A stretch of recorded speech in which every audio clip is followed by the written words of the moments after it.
नमस्कार, जनता टीवी देख रहे हैं आप। आपके साथ मैं हूं अंजलि भंडारी और रुक करेंगे राष्ट्रीय निशानेबाज जसपाल राणा का आज अंतिम संस्कार किया जाएगा और उनका पार्थिव शरीर देहरादून स्थित उनके आवास पर अंतिम दर्शन के लिए रखा गया है, जहां पर बड़ी संख्या में लोग, खेल प्रेमी और स्थानीय नागरिक उन्हें श्रद्धांजलि देने पहुंच रहे हैं। उनके आकस्मिक निधन की खबर से पूरे क्षेत्र में शोक की लहर है। विशेषकर उनके पैतृक गांव टटौर, नैनबाग, चिलामू में गहरा मातम छाया हुआ है। देश को अंतर्राष्ट्रीय निशानेबाजी में कई उपलब्धियां दिलाने वाले राणा के निधन को खेल जगत के लिए एक बड़ी क्षति माना जा रहा है।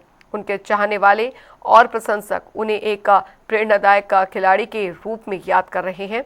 वहीं परिवार और स्थानीय लोगों के अनुसार अंतिम संस्कार वाराणसी में किया जाएगा, जहां उन्हें अंतिम विदाई दी जाएगी। उनके निधन से न सिर्फ परिवार बल्कि पूरा खेल समुदाय और क्षेत्रीय जनमानस शोक में डूबा हुआ है।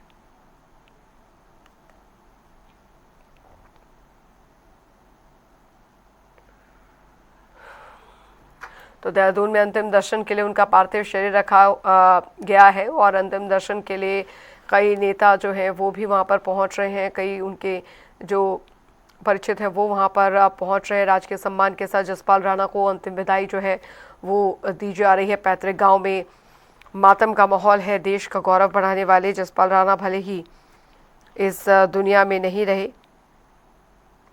लेकिन उनके गौरव और उनके सम्मान ने देश को हमेशा गौरव का क्षण दिया है। अरुण सैनी संवाददाता फोन लाइन पे हमारे साथ जुड़ गए हैं ज्यादा जानकारी के साथ। बेहद दुखद ये समय भी है देश के लिए, अपूर्णीय क्षति है।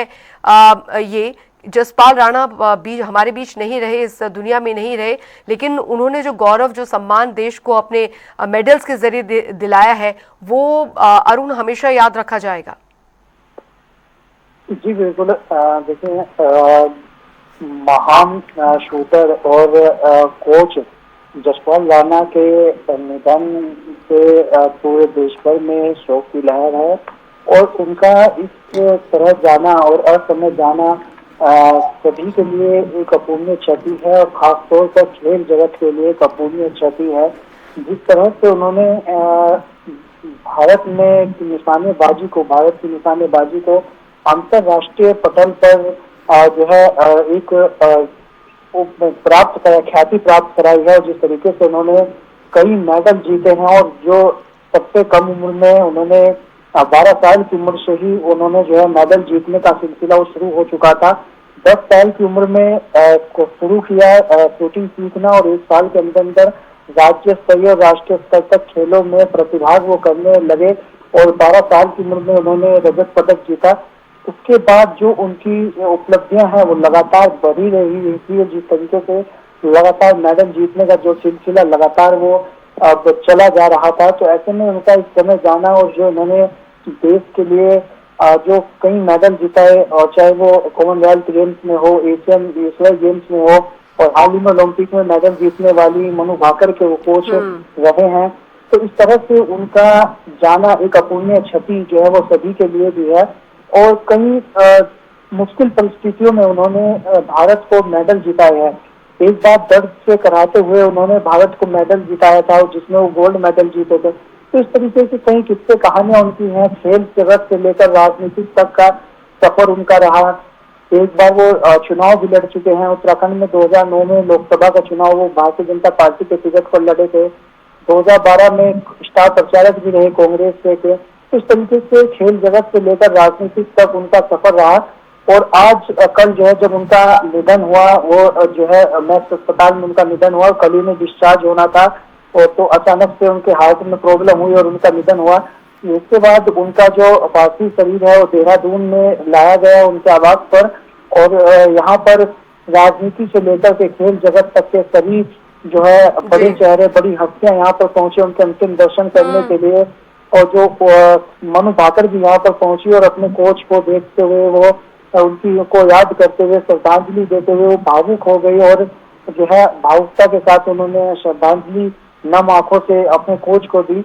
आज उनका अंतिम संस्कार होना है और सुबह जो है अभी कुछ देर पहले ही चार्टर्ड प्लेन से उनका पार्थिव शरीर वाराणसी उत्तर प्रदेश के लिए रवाना हो गया है। तो वहां पर वाराणसी में उनका अंतिम संस्कार होगा, जहां पर कई राजनीतिक हस्तियां भी होंगी। उत्तर प्रदेश के मुख्यमंत्री योगी आदित्यनाथ भी रहेंगे। इस तरीके से कई खेल जगत से लेकर राजनीतिक जगत की हस्तियां वहां पर रहेंगी और उनका इस तरीके से जाना सभी को एक दुखदायी पल सभी के लिए है और सभी के लिए एक अपूर्णीय क्षति जो है उनके निधन से है और उनका इस समय असमय जाना वो वाकई सभी को एक जो है दुख देने वाला पल जो है वो है। बहुत बहुत शुक्रिया अरुण सैनी इस तमाम जानकारी के लिए।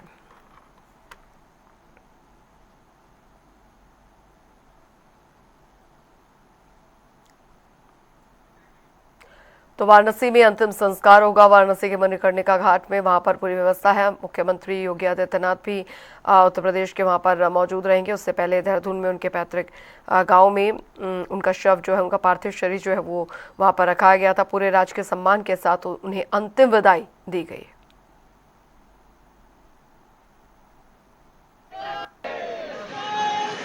अमर रहे जज्बा तेरा नाम रहेगा, जज्बा तेरा नाम रहेगा। लिखी थी एक खिलाड़ी के तौर पर हमारे लिए उन्होंने स्वर्ण भी जीते, अनेक पदक जीते, राज्य का नाम भी और देश का नाम भी रोशन किया। खिलाड़ियों के एक आदर्श थे और बड़ी आशाएं उम्मीदें थी और इस समय वो देश के लिए खेल प्रतिभाएं तैयार करने के काम में लगे हुए थे, शूटर्स तैयार करने के काम में लगे हुए थे। मनु भाकर उनकी उसी जो लगन थी एक उनके मन में, वो उसका प्रतिफल मनु भाकर के रूप में है और ऐसी और भी पर्सनैलिटीज को वो तैयार करने के काम में लगे हुए थे। अधूरा काम छोड़ करके चले गए। ये शूटिंग रेंज उनकी इसी लालसा का उसका फल है, उसी का द्योतक है ये जो शूटिंग रेंज है। तो जसपाल राणा का जाना केवल एक लब्ध प्रतिष्ठित खिलाड़ी नहीं बल्कि एक खिलाड़ी बनाने के काम में जो लगा हुआ जो मिशनरी था वो भी चला गया हमारे बीच से। बहुत तकलीफ है। जसपाल हमेशा बहुत याद आएंगे, बहुत याद आएंगे। चलिए ग्राफिक्स पर नजर डालते हैं। एशियाई खेल gold 4 silver 2 bronze 2, Commonwealth games में 9 गोल्ड 4 सिल्वर 2 ब्रॉन्ज मेडल जीते जसपाल राणा की अचीवमेंट्स हम आपको ग्राफिक्स के जरिए बता रहे हैं।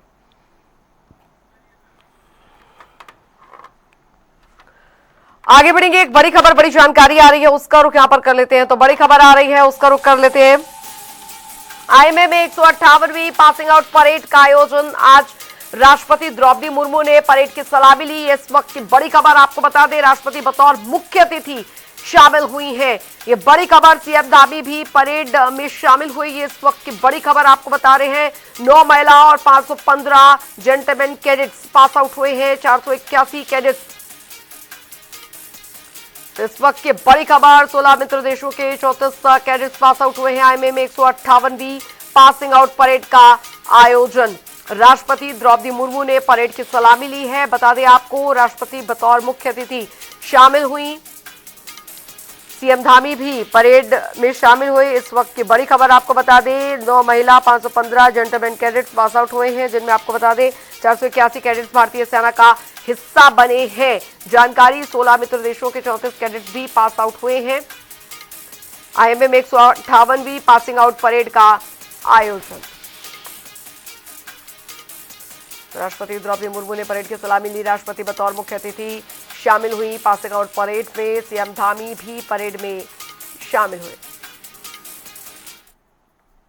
उधर आपको बता दें कि नई दिल्ली में नीति आयोग की बैठक में मुख्यमंत्री पुष्कर सिंह धामी ने हिमालयी राज्यों के लिए विशेष सहायता और अलग नीति की मांग की है। उन्होंने कहा है कि उत्तराखंड सहित पर्वतीय राज्यों की भौगोलिक परिस्थितियां, जलवायु परिवर्तन और आपदा जोखिम मैदानी राज्यों से अलग है, इसलिए विशेष प्रावधान जरूरी है।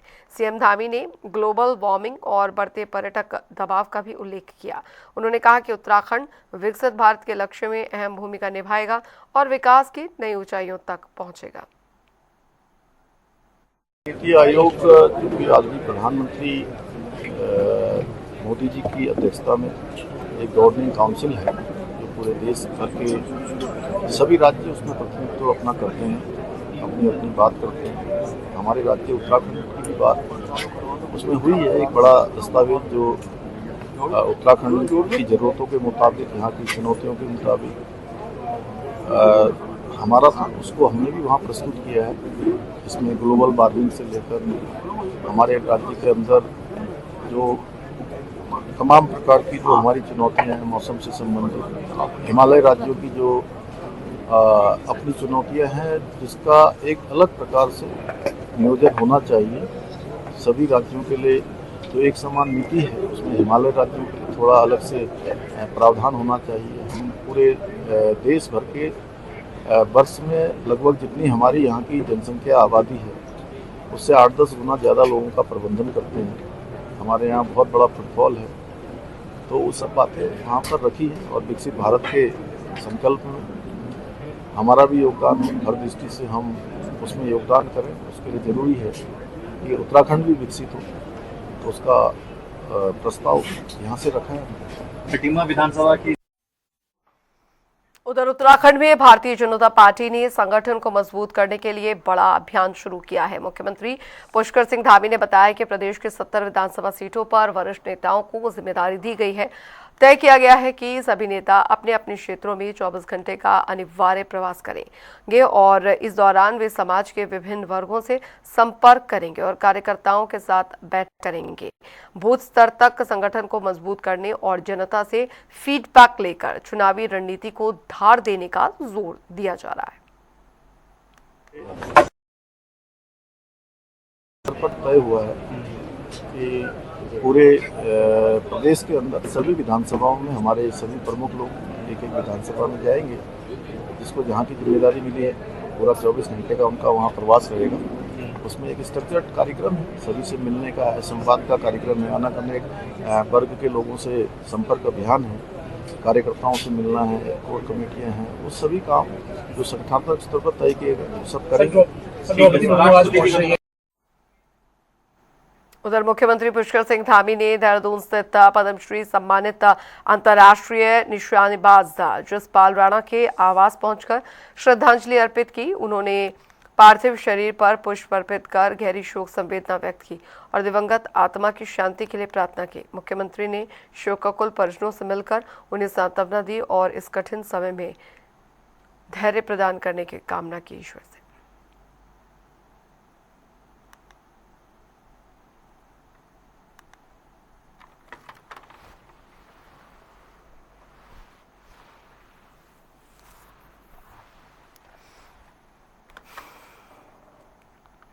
उधर आपको बता दें कि हरिद्वार में राष्ट्रीय स्वयंसेवक संघ द्वारा उत्तराखंड संघ शिक्षा वर्ग शालेय विद्यार्थी 2026 का समारोह आयोजित हुआ।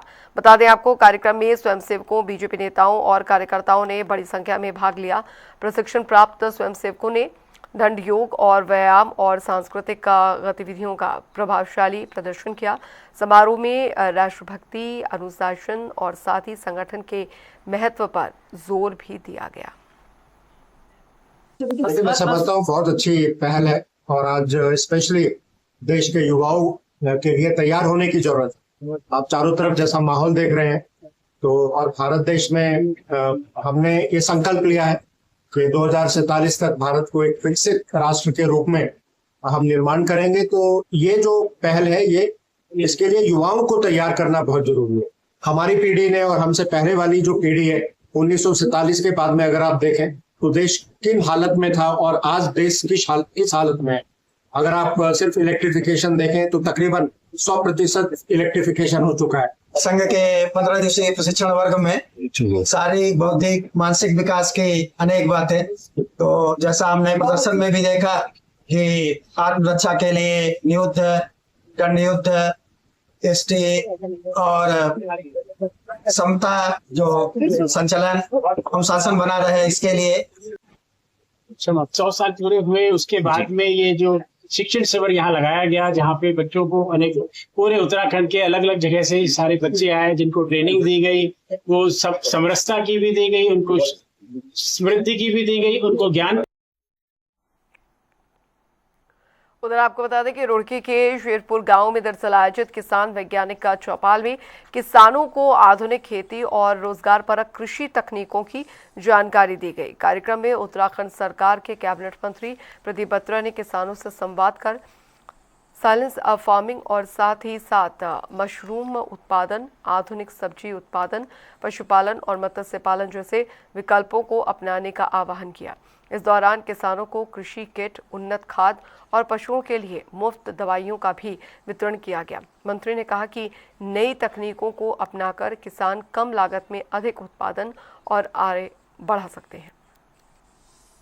वैज्ञानिक चौपाल किसान भाइयों के लिए आज यहाँ पर लगवाई गई थी और जय प्रौद्योगिकी विभाग मेरे पास है, तो ये पंतनगर में हमारा विभाग है, वहाँ पर सभी कार्य चलते हैं, तो मुझे लगा कि यहाँ पर भी कुछ होना चाहिए इसमें। तो शेरपुर गांव में आज यहाँ पर प्रदर्शनी लगाई गई थी और सभी विशेषज्ञ यहाँ पर आए थे जिन्होंने किसान भाइयों को जानकारी दी मत्स्य पालन के ऊपर, सॉइल टेस्टिंग के ऊपर और सब्जी कैसे बोनी है, कैसे पशुपालन करना है, सबके बारे में सभी विशेषज्ञों ने किसान भाई को अवगत कराया। किसान भाइयों ने भी अपने सवाल उनसे पूछे, तो बहुत लाभकारी ये शिविर रहा और सभी को जो है पौष्टिक आहार गाय के लिए वितरित किया गया। उधर प्रधानमंत्री के कार्यकाल के 12 साल पूरे होने के अवसर पर राज्यसभा सांसद स्वाति मालीवाल धार्मिक यात्रा पर हरिद्वार पहुंची। उन्होंने सिद्धपीठ दक्षिण काली मंदिर में पूजा अर्चना कर कैलाशानंद गिरी महाराज से आशीर्वाद लिया। महाराज ने उन्हें बेटी सम्मान बताते हुए कहा कि उनकी यात्रा की शुरुआत हरिद्वार से होनी चाहिए और स्वाति मालीवाल ने कहा कि प्रधानमंत्री मोदी के नेतृत्व में देश ने विकास की नई ऊंचाइयां हासिल की हैं और वे उनके दीर्घायु और मजबूत नेतृत्व की कामना लेकर आई हैं। स्वाति मालीवाल क्योंकि हमारी बेटी है और मुझे लगता है उसकी जो धर्म की यात्रा है, धार्मिक यात्रा है और राष्ट्र यात्रा है, वो हरिद्वार से प्रारंभ कर रही है, ऐसा हमें मानना चाहिए। क्योंकि अभी तक तो वो दिल्ली की यात्रा में रही और दिल्ली निस्संदेह है क्योंकि भारत की राजधानी है, पर आध्यात्मिक राजधानी हरिद्वार है। 3 दिन पहले हमारे देश के यशस्वी माननीय प्रधानमंत्री जी नरेंद्र मोदी जी ने 12 साल कंप्लीट करे हैं एज अ प्राइम मिनिस्टर और ये पहली बार हमारे देश में हुआ है कि किसी ने 12 साल चुने हुए प्रधानमंत्री जी ने कंप्लीट करे। तो ये मेरे को लगता है कि हमारे देश के लिए एक बहुत बड़ा मोमेंट है, हमारी डेमोक्रेसी के लिए एक बहुत बड़ा मोमेंट है और पूरे देश भर में भाजपा के सभी लोग और आम लोग भी इस वक्त नरेंद्र मोदी जी की लंबी आयु के लिए प्रार्थना कर रहे हैं, क्योंकि मैं ऐसा मानती हूँ कि उनके नेतृत्व में हमारे देश ने बहुत तरक्की की। हरिद्वार में सोमवती अमावस्या वीकेंड और चारधाम यात्रा के चलते श्रद्धालुओं की भारी भीड़ उमड़ने की संभावना को देखते हुए जिला प्रशासन पूरी तरह से अलर्ट मोड पे आ गया है। जिलाधिकारी मयूर दीक्षित ने बताया कि आने वाले दिनों में देश भर से बड़ी संख्या में श्रद्धालु और पर्यटक हरिद्वार पहुंचेंगे, जिसके मद्देनजर ट्रैफिक सुरक्षा और पार्किंग व्यवस्था को लेकर विशेष कार्य योजना तैयार की गई है। देखिए, अभी लॉन्ग वीकेंड भी है, साथ ही सोमवती का स्नान भी है, चारधाम यात्रा भी अच्छी चल रही है। सभी को देखते हुए हरिद्वार में जो ट्रैफिक का प्रेशर है उसको लगातार मैनेज किया जा रहा है। विभिन्न ट्रैफिक डाइवर्जन रूट्स बनाए हैं, जैसे जैसे ट्रैफिक का दबाव बढ़ेगा उसको हम एक्टिवेट करेंगे। फोर्स की तैनाती भी जगह जगह की जा रही है, सेक्टर ऑफिसर्स भी तैनात किए गए हैं। जितने भी हमारे धार्मिक स्थल हैं, दार्शनिक स्थल हैं, वहाँ पर सफिशिएंट पार्किंग की व्यवस्था हो, आगे पीछे वाहन न खड़े। चलिए, इसी के साथ देवभूमि उत्तराखंड की खबरों में अभी के लिए फिलहाल इतना ही। रुक रहे एक छोटे से ब्रेक के लिए।